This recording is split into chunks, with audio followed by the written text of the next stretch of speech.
UK is getting tougher in its fight against online child pornography. Politicians and tech giants met in London today to discuss ways to find and block sexual images of children on the internet.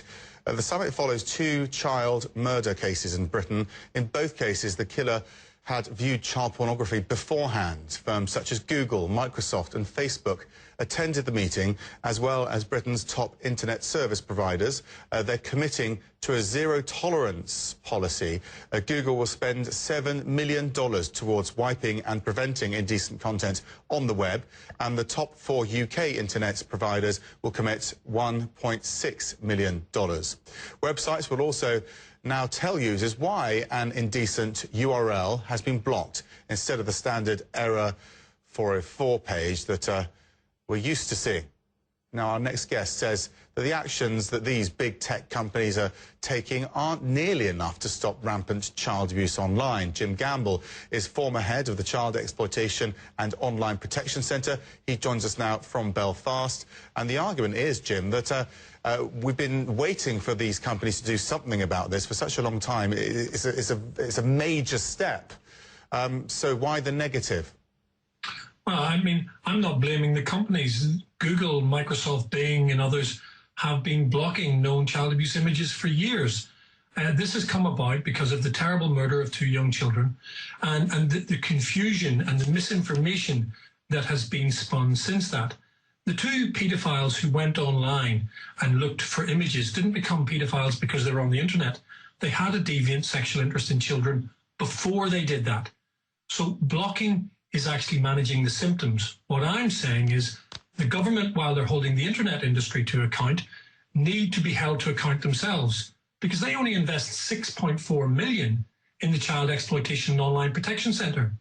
That is not enough to deal with a tsunami of images. And the fact of the matter is, it's about finding the children in those images. That's the most important thing, and that's what's not being done. Isn't it just a case, though, of taking these images down? I mean, that is a big part of it. I know you're saying there's more to it, but getting rid of the images is a big part of it. And surely those billions we were mentioning is a large enough sum to do that, or do you not? Are you a bit cynical about the figures? No, I mean, I think what the internet industry is doing, you know, led by Google in this case, is great. They're investing some of their money. The problem is, this isn't about, you know, getting images on Google. People are confusing adult pornography with child abuse images. The fact of the matter is, paedophiles watching the TV tonight will be laughing because they don't use Google to find child abuse images. They are in the web nesting on peer-to-peer sites. They're in the deep dark web where they've used things like the onion router, where they can hide.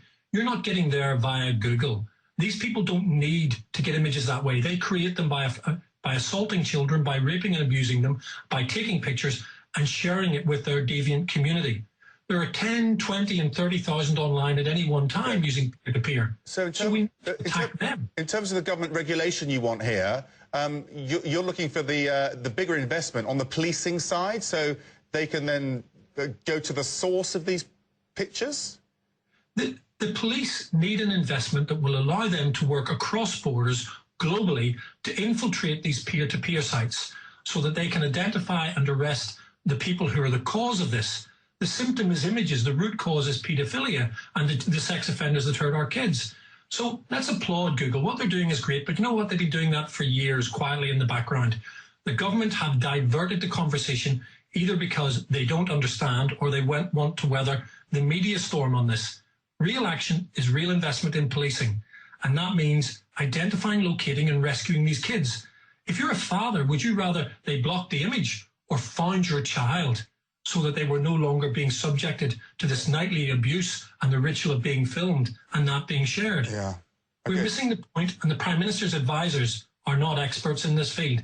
They have a veneer-like understanding, and this is a simple, choreographed announcement by government to get us through a particularly difficult time. Okay. And it's not good enough. Jim Gamble, thank you very much indeed for your time.